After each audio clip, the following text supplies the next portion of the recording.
The gentle hum of quantum machinery filled the laboratory as Hanji hunched over her workstation, her dark eyes fixed on the holographic display floating before her.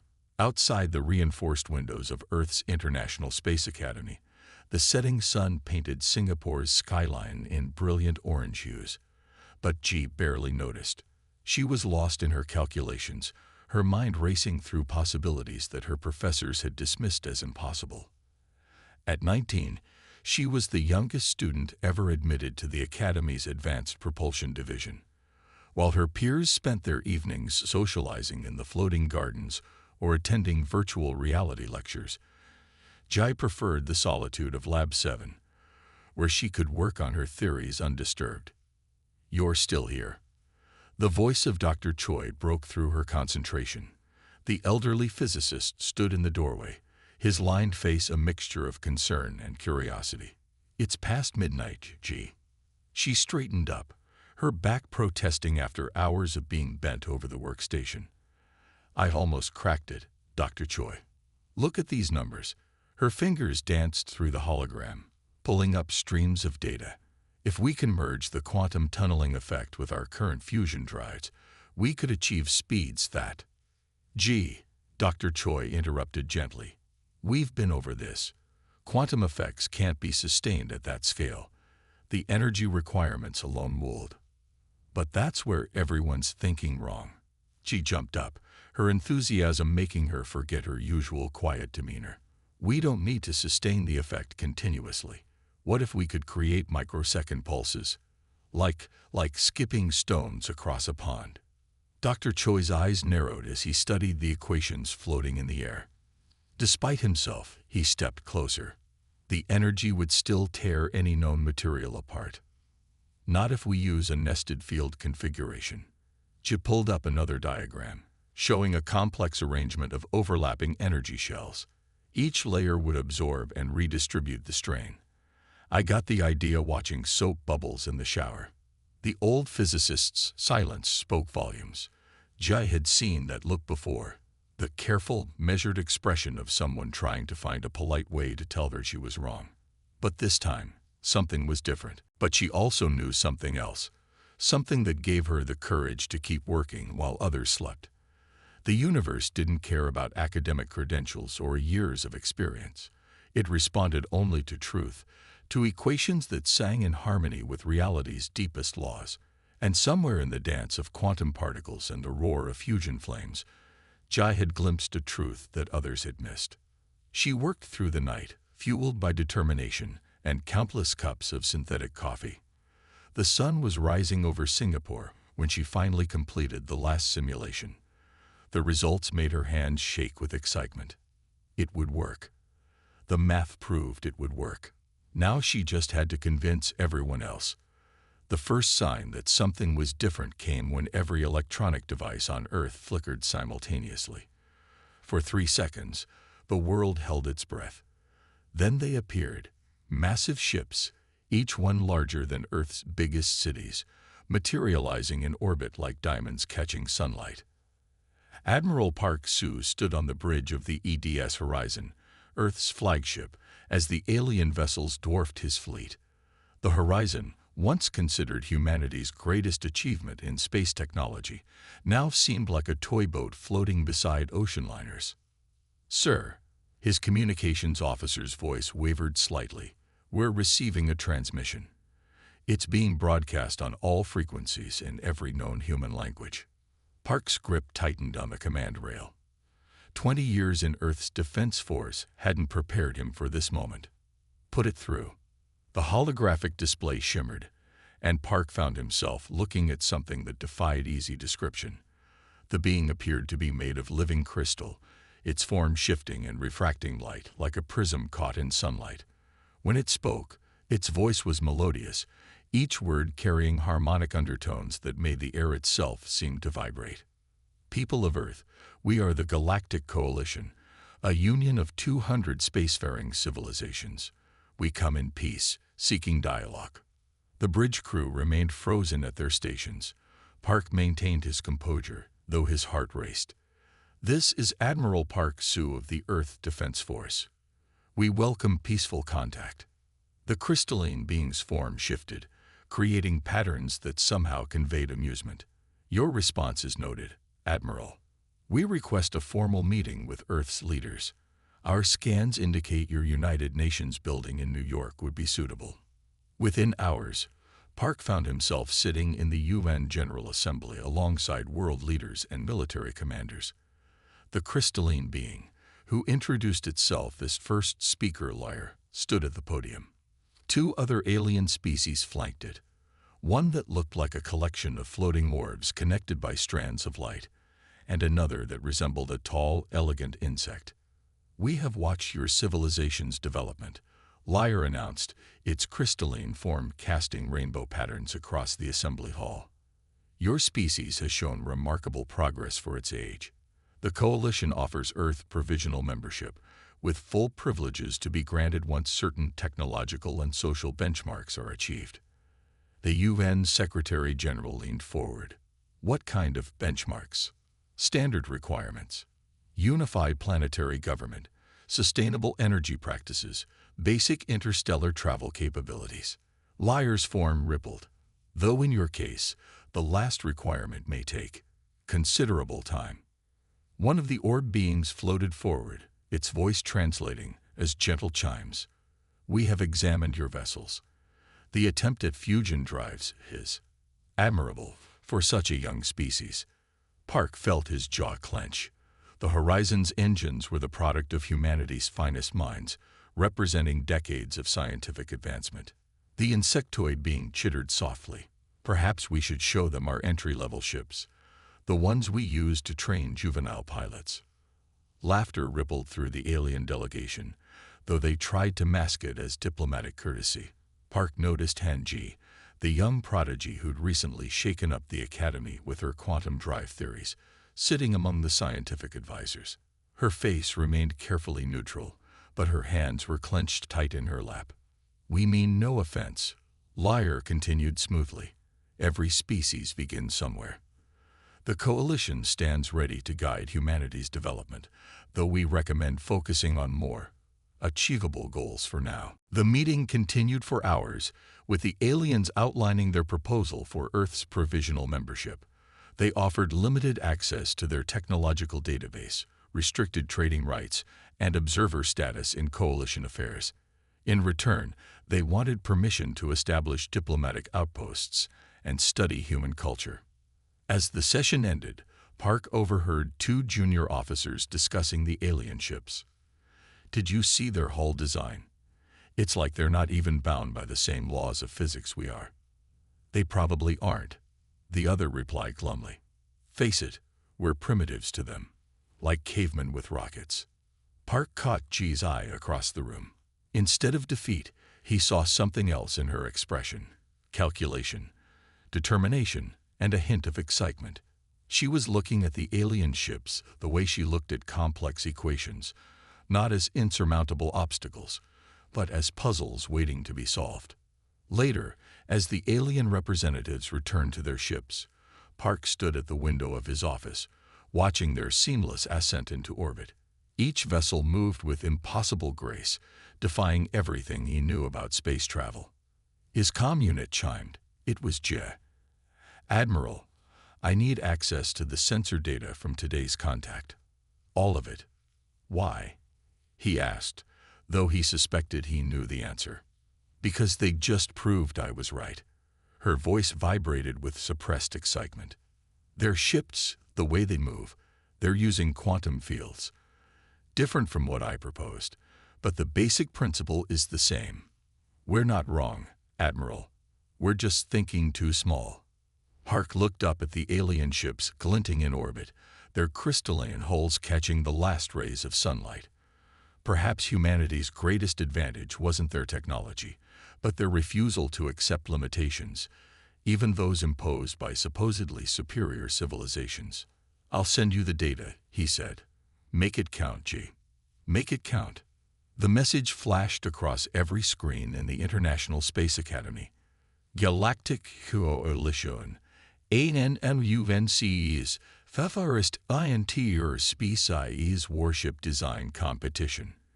In the Quantum Lab, Han-Ji read the announcement 3 times, her heart racing faster with each word. The Coalition's requirements seemed designed to humiliate younger civilizations. The ship had to demonstrate advanced propulsion, weapon systems, and defensive capabilities far beyond Earth's current technology. Most damning was the time limit. Only 6 months to design and build a working prototype. They're not even trying to hide it anymore, Professor Kim Dae said, walking into the lab. The elderly scientist looked tired, his usual energetic demeanor subdued. The Coalition Council just finished their session. They're calling it an opportunity for cultural exchange, but everyone knows it's a show of power. Jai minimized the announcement and pulled up her quantum drive simulations. Did you see the propulsion requirements? They're asking for capabilities that match their lowest-grade civilian ships. The Earth Defense Council is meeting tonight to formally decline participation.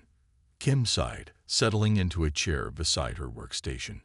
Admiral Park tried to argue for our involvement, but the political leadership won't risk the embarrassment. Ji's fingers flew over the holographic controls, bringing up complex mathematical models. What if we could meet their requirements? Not just meet them, exceed them. Kim leaned forward, studying the equations. His eyes widened as he recognized elements from Ji's theoretical work, now refined and expanded. You've solved the field stability problem. 3 days ago. She couldn't keep the pride from her voice. The sensor data from their ships confirmed what I suspected. They're using quantum fields, but inefficiently. Their designs are elegant, but old. They've been refining the same basic technology for thousands of years. While you're proposing something entirely new, Kim finished, beginning to smile. Something they wouldn't expect, because they've never even considered it possible. Jay nodded, pulling up a preliminary design schematic. The ship's structure was unlike anything ever built, its hull designed to channel and amplify quantum effects rather than simply contain them. I can have the full designs ready in 2 weeks. Building it will be the challenge.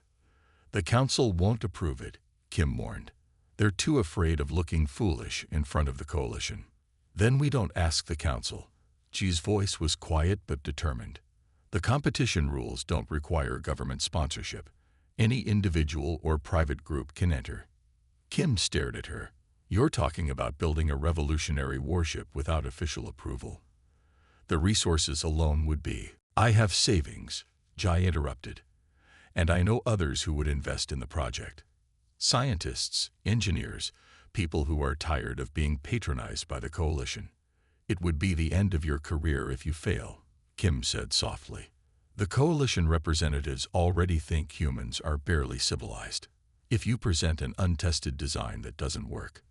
Jai stood up, her small frame somehow seeming taller. 2 months ago, they said my quantum drive theories were impossible. Now we have proof their own ships use similar principles. I'm not afraid of failing, Professor. I'm afraid of not trying. Kim was quiet for a long moment, looking at the complex design rotating in the holographic display. Finally, he smiled. You'll need a team. Good engineers who can think outside conventional designs. I might know a few people who fit that description. You'll help. She tried to keep the excitement from her voice. Help. My dear, I'm going to bet my entire reputation on this project. He stood up, suddenly looking energized. Besides, I've always wanted to see what a crystalline being looks like when it's completely dumbfounded. The next day, they submitted their entry to the competition. The Coalition's local representative, a junior diplomatic aide, barely glanced at the application before approving it. The aide's crystalline form flickered with what might have been amusement. We welcome all participants, the aide said, its harmonics conveying polite condescension. Though perhaps you should examine some of our basic ship designs first. We have simplified models suitable for developing civilizations. Jay kept her face carefully neutral as she accepted the approval document. Thank you for your concern. We look forward to the competition. Later, in the privacy of their newly established workshop, Kim found her studying the Coalition's simplified designs. Learning from the masters, he asked. Ji shook her head, confirming what I suspected. Their technology is advanced, but it's rigid. They haven't had to innovate in centuries. She looked up at her mentor, a fierce light in her eyes. They think they're going to teach us a lesson in humility. Instead, we're going to teach them one about underestimating humanity. Kim laughed. Well, then we'd better get to work. We have a warship to build, and only 6 months to rewrite the laws of physics. She turned back to her designs, already making improvements. Let the coalition laugh. Let them dismiss Earth as a primitive backwater. In 6 months, they would learn that humanity's greatest strength wasn't their technology. It was their audacity to dream beyond what others claimed was possible. The abandoned lunar facility had been a storage depot during humanity's first attempts at permanent moon colonization. Now, as Hanji's small team walked through its dusty corridors, their footsteps echoing in the stale air, it was about to become something else entirely, the birthplace of a revolution. The radiation shielding is still intact, Lee Sun announced, checking his handheld scanner. The propulsion specialist moved with nervous energy. His tall frame bent slightly as he examined the facility's systems, and the old fusion reactor can be restarted. It's not pretty, but it'll work. Pretty isn't what we need, Jai replied, studying the massive main chamber. Ancient assembly robots stood silent against the walls, their arms frozen in poses that made them look like sleeping giants. We need isolated, hidden, and most importantly, big enough to build our ship. Song Min, who had been quiet since their arrival, spoke up. The Coalition's satellites will detect any unusual energy signatures. They're watching Earth more closely since the competition was announced. That's why we're on the dark side of the moon, Ji said, allowing herself a small smile. And why we have Yun Hai.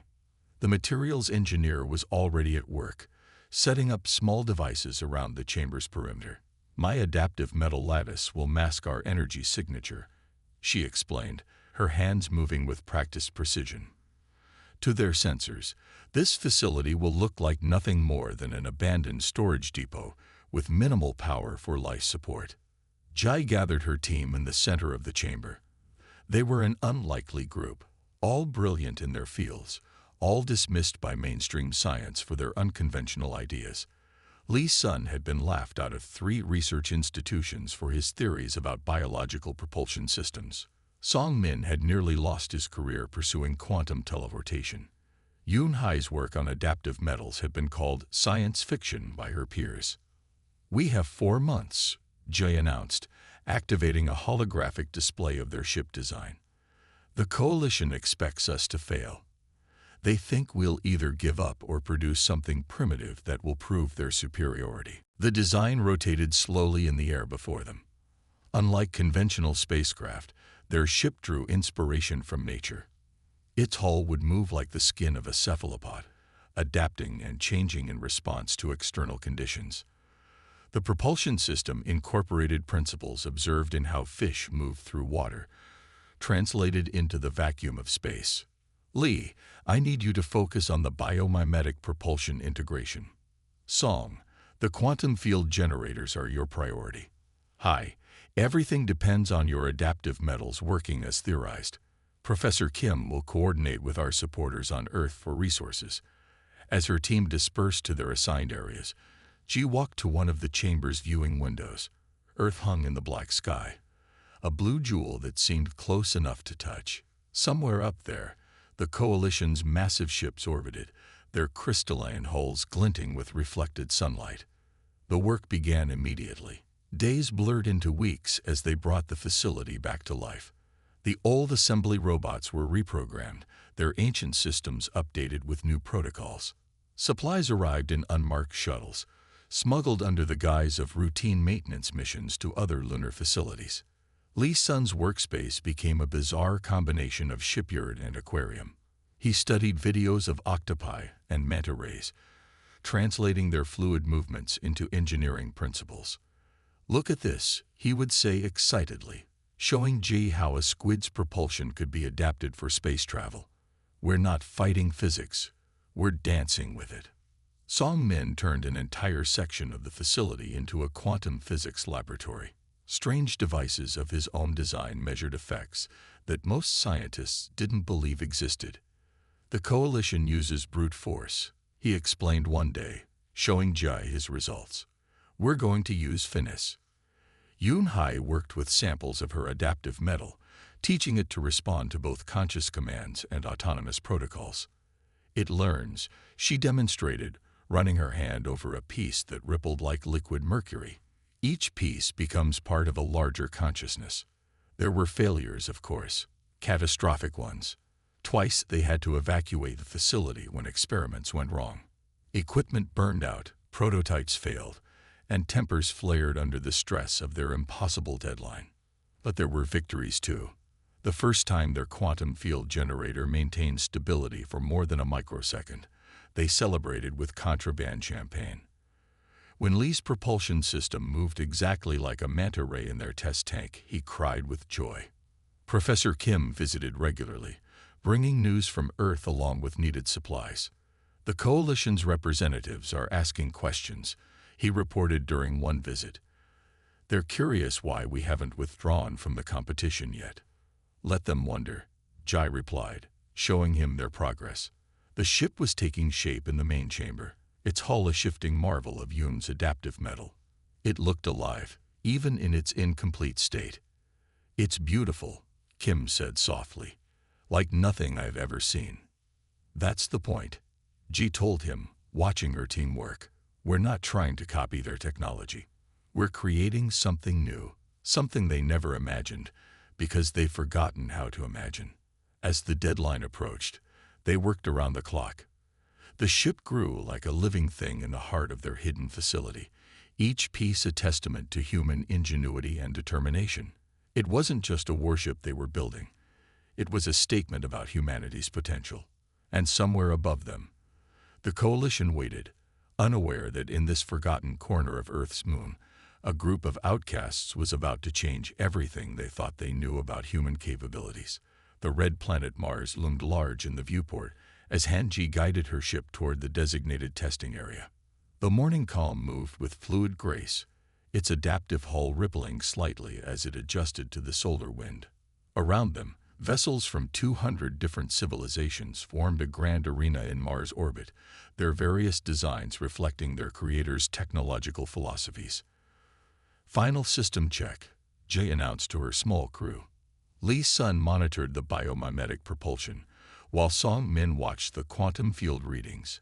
Yoon Hai's fingers danced across her console, ensuring the adaptive hull was responding correctly. The coalition's massive command ship hung at the center of the formation, its crystalline structure catching the sunlight and breaking it into rainbow patterns. A voice chimed across all frequencies. Earth vessel morning calm. Proceed to holding position 7 for initial inspection. As they maneuvered into place, Ji could see the other competing ships. The Arcturian entry was a perfect sphere of pure energy. The Centaurians had built something that seemed to bend light around itself. Each vessel represented centuries, sometimes millennia, of technological advancement. The inspection team arrived in a small shuttle. 3 coalition judges, 1 crystalline, 1 energy-based, and 1 insectoid, boarded through the main airlock. Their reaction to the morning calm's interior was immediate and obvious. This is most unusual, the crystalline judge said, its form flickering with what might have been concern. Your internal layout doesn't follow any standard design principles. Because it's not standard, Jai explained, trying to keep her voice steady. The ship adapts its internal configuration based on needs and circumstances. The insectoid judge chittered in what sounded like amusement. Young species often mistake complexity for advancement. Perhaps next time. The judge's statement cut off as the deck beneath them shifted, smoothly rearranging itself to create a more comfortable configuration for the insectoid's unique physiology. The energy-based judge's containment field flickered with surprise. Your hull material, the crystalline judge observed. It's responding to biological signals. Among other things, Yoon Hai said proudly. The entire ship is a single adaptive organism. It learns, responds, and evolves. The judges exchanged looks that even across species barriers clearly communicated skepticism. They completed their inspection quickly, making notes in their devices before departing. As they left, Jay could hear them discussing the morning calm in their native languages, their tones unmistakably dismissive. "They think we're children playing with toys," Lee Sun muttered, watching the inspection shuttle depart. "Good," Jai replied. "Let them think that." For now. The competition began with basic maneuverability tests. One by one, ships demonstrated their capabilities, performing increasingly complex patterns through a course of floating markers. When morning calm's turn came, Jay nodded to Lee. The ship moved like nothing the Coalition had ever seen. It didn't so much fly through space as swim through it, tall rippling in patterns that somehow enhanced its momentum. It twisted through the marker course with impossible grace, making movements that should have torn a conventional ship apart. "How are they compensating for the gravitational stresses?" she heard one judge ask over the open channel. "They're not," another replied. "They're using them." Next came the weapons demonstration. Coalition drones released practice targets, holographic projections that simulated enemy vessels. Most ships destroyed them with conventional energy weapons or exotic particle beams.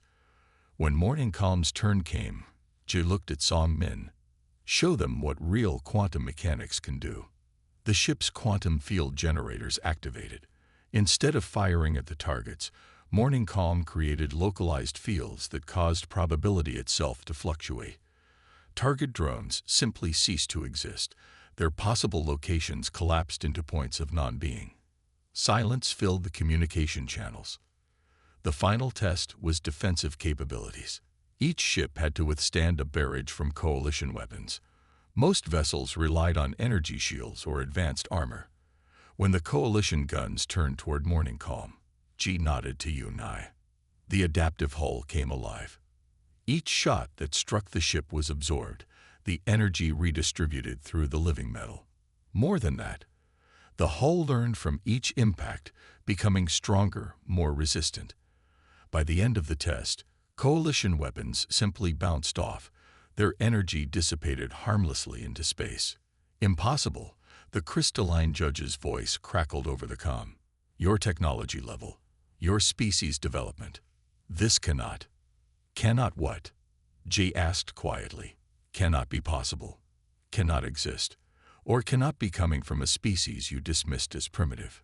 The judges called an emergency conference. Through the viewport, Jay could see the Coalition command ship's crystalline structure pulsing with agitated light patterns.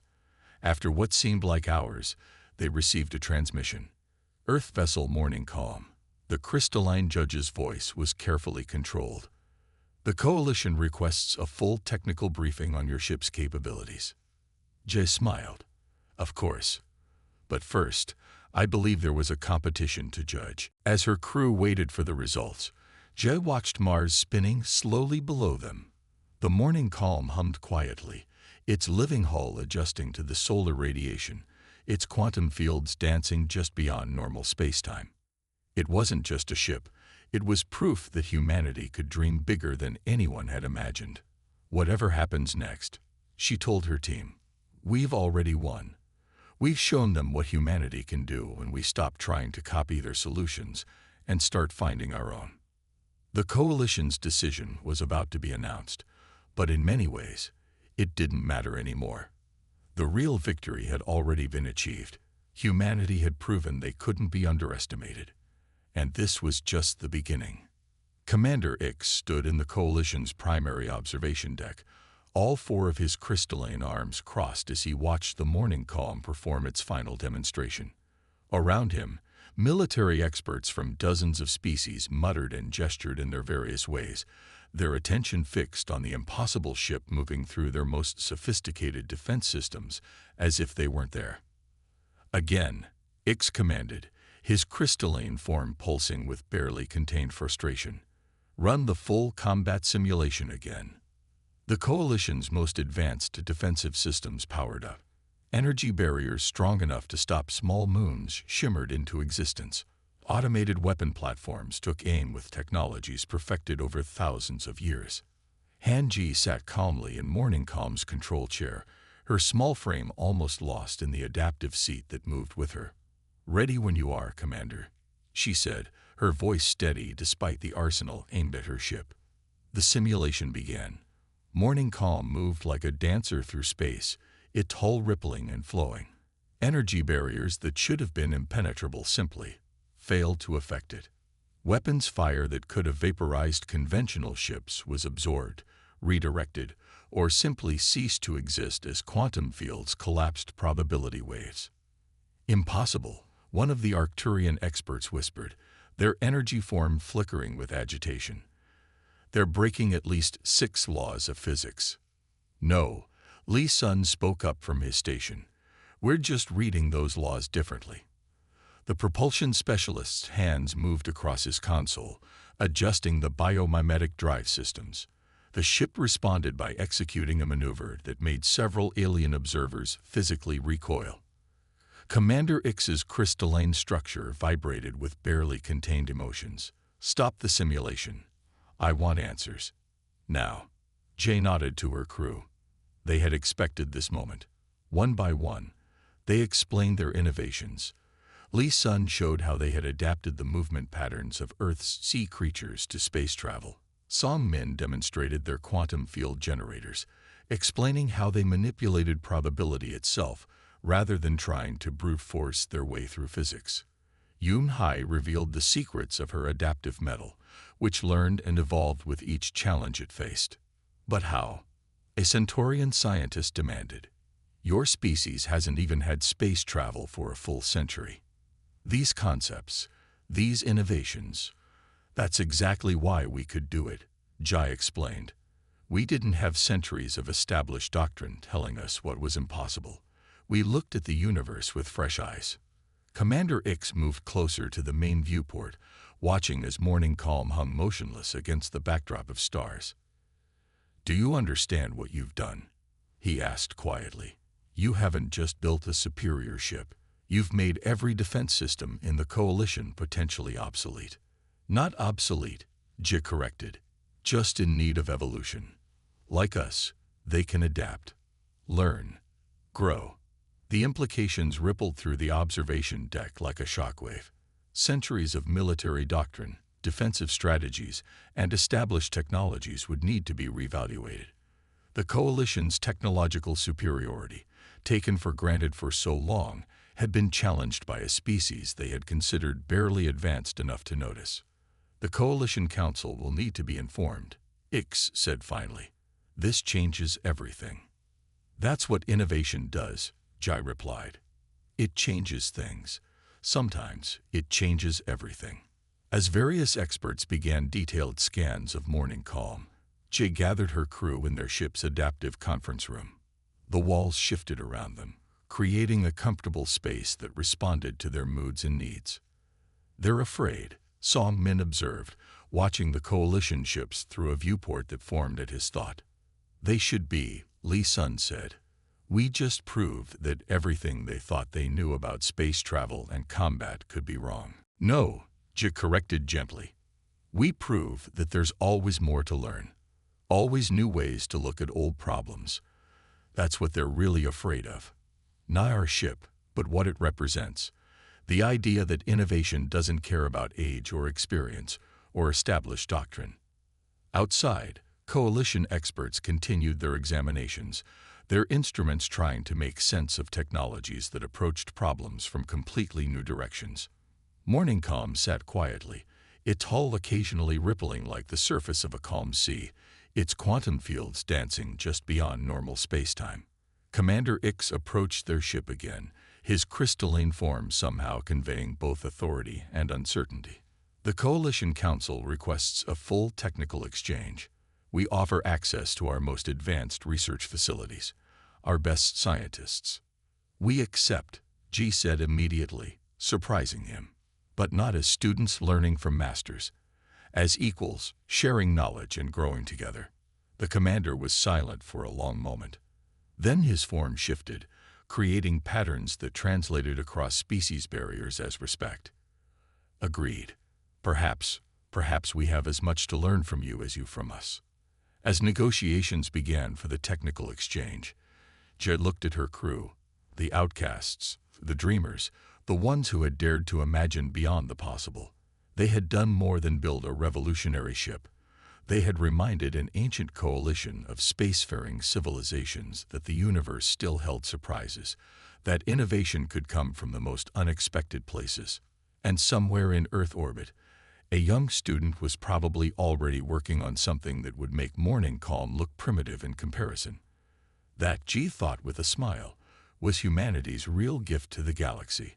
Not the technology itself, but the endless drive to dream beyond the known, to push past the established, to ask what if, when everyone else was satisfied with what is. The old lunar facility had changed beyond recognition. Where once dusty corridors echoed with the footsteps of a small team of outcasts, now beings from across the galaxy worked together in harmony. Han-Ji stood at her favorite observation window, watching as a new ship took shape in the main construction bay, its hull already showing the characteristic ripple of adaptive metal.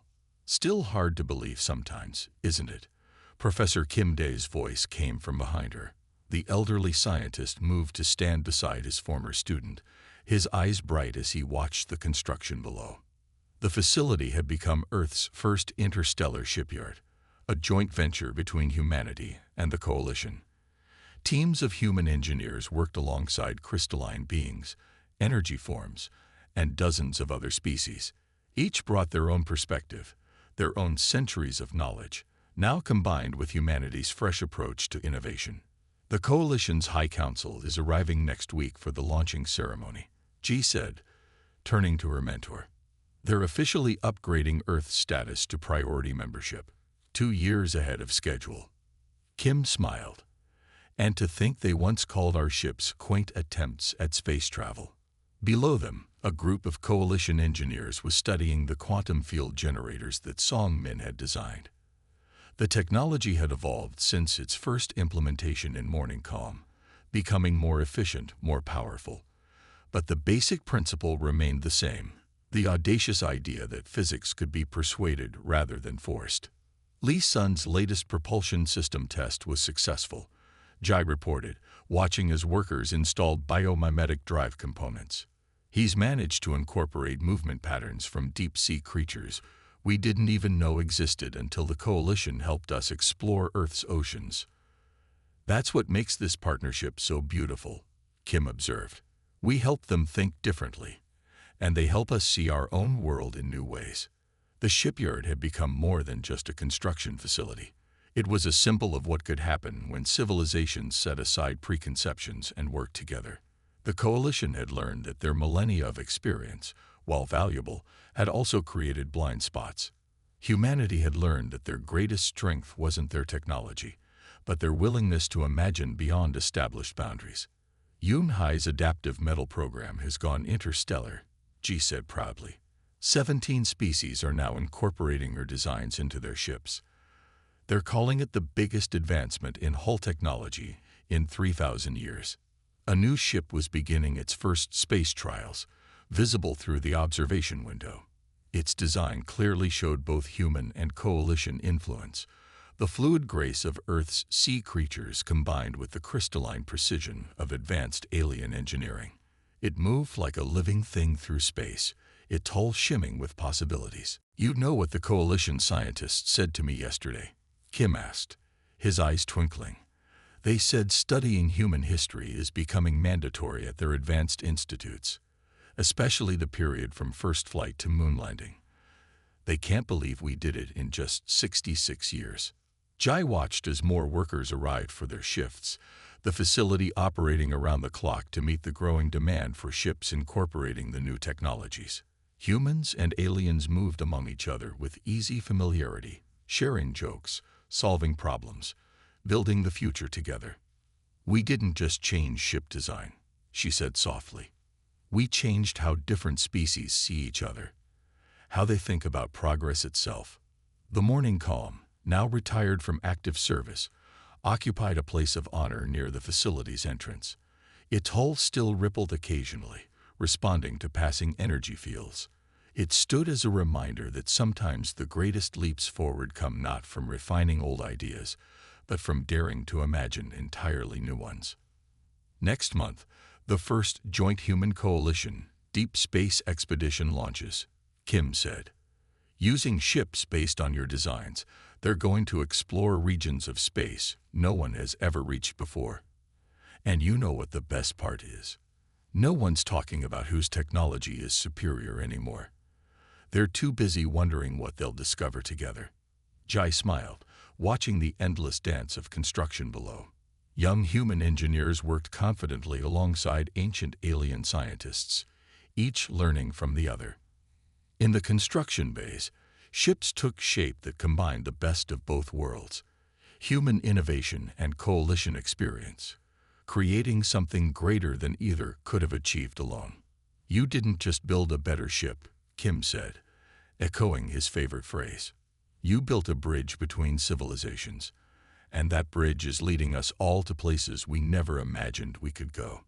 As the sun rose over the lunar horizon, casting long shadows across the facility, she thought about the message they had sent to the galaxy. It wasn't about technology or power or superiority. It was about the courage to question, to imagine, to dream beyond the established limits of what was possible. And somewhere out there, she knew, another young dreamer, human or alien, was looking at their work and thinking, what if we tried something completely different? That, more than any ship or technology, was the real legacy they had created, a legacy of endless possibility, limited only by the boundaries of imagination itself.